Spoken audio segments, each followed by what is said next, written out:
Chair, thank you. Your Honor, I think that there might be potential Fifth Amendment implications here. Depending on how he testifies, he might testify that a facilitation charge might come out of this, depending on how he testifies that he saw what happened and he took the person where he did it. He's kicking the person out of his car about University of Louisville. They drove off at the scene. I don't think he has a duty to do anything. I mean, he can drive off. I mean, there was no pre-plan there. There was no facilitation. I mean, when things are happening right off the bat, I don't think, people do things and then they regret it. And I'll tell you what he's going to testify to, and he did. And I can tell you as well, and I know that Jeremy Smith is, he has a lot of cases, but I didn't tell him about this guy's name. But he repeatedly told Radcliffe when he went, because what they do is they go and they knock on his door looking for Jester. So what happens is when he finds out what's going on, he goes with Jester to the police station. He says, "This is the guy that did it. I got the person." These are prosecutors, and if they're saying that the facts as they exist or they believe is coming out could expose them to criminal charges. Is that what you're telling Yes, me? Your Honor. He needs to be advised that he has the right to exercise his Fifth Amendment privileges. And how does he do that without just not testifying? Well, he needs to be told he can waive those rights, and he needs to understand where he's coming from. So I guess I need to get him up here, don't I? Mr. Berry, if you'll come right here in the middle, please, for a moment. I need to speak with you.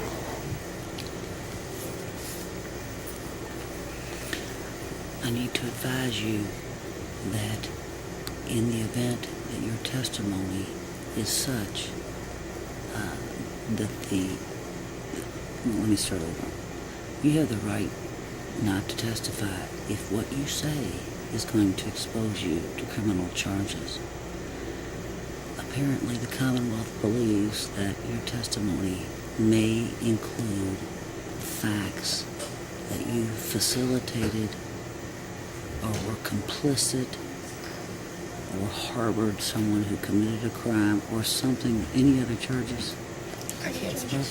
Wait a minute, let me finish. I don't know what he's going to say, and I don't know what the Commonwealth would do, but I need you to understand that you have the right to take the Fifth Amendment, meaning you do not have to testify if anything you say is going to incriminate you or result in criminal charges against you. So knowing that, I know this is probably dropping a lot on you right now, isn't it? Yes, ma'am. But you need to know that. I mean, if he wants to speak to a lawyer for a moment.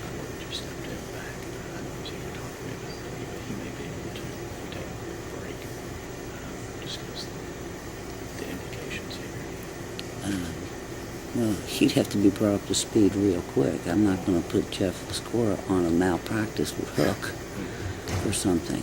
In any event, you need to know that. So, you were going to say something? I just don't know what. He didn't know what was going to happen. I don't know what.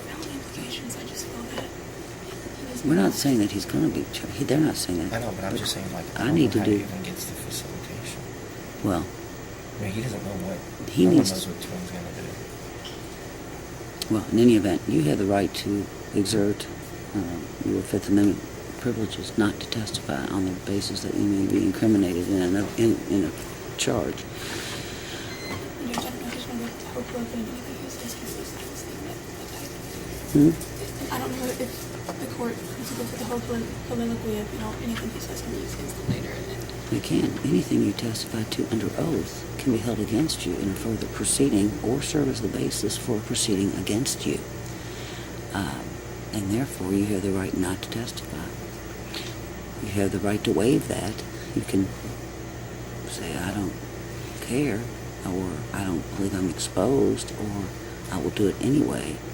But you need to know that you will be on tape under oath, and in addition, in the event, I'm not talking about perjury now, but any witness who testifies falsely as that threat against them. I'm not concerned about that. I'm concerned about whether or not your testimony will expose you to criminal charges. It may. I don't know. I'm not a prosecutor. I don't bring charges. But you have that right.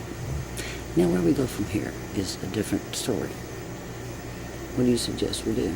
I'm not Judge, going to... perhaps we can, I don't know, when you take a break and we need to consider it. I mean, I'm prepared to go forward, however, his new advice, which Right. at this point, it's up to him. I don't know what charges are you thinking?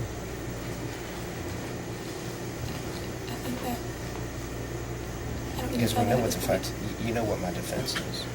I do, and I think, depending on how you testify, I think it opens him up to great exposure to the prosecutor.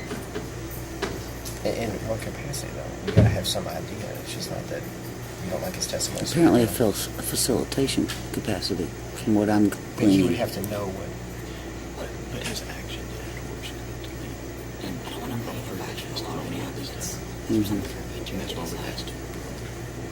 But the facts that he gives us, he gives to And he's not really, and he's not allowed to go through what everyone else testified to.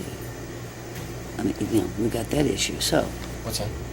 I said, and it's not proper for him to be told what everyone else testified about. Right.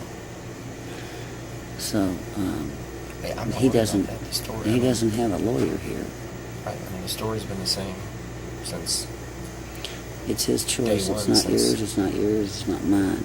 So,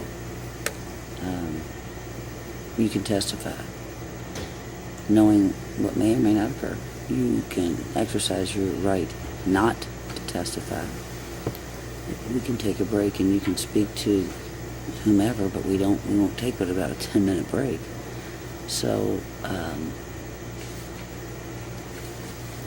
what would you prefer to do? I'll testify. You'll testify. All right. All right.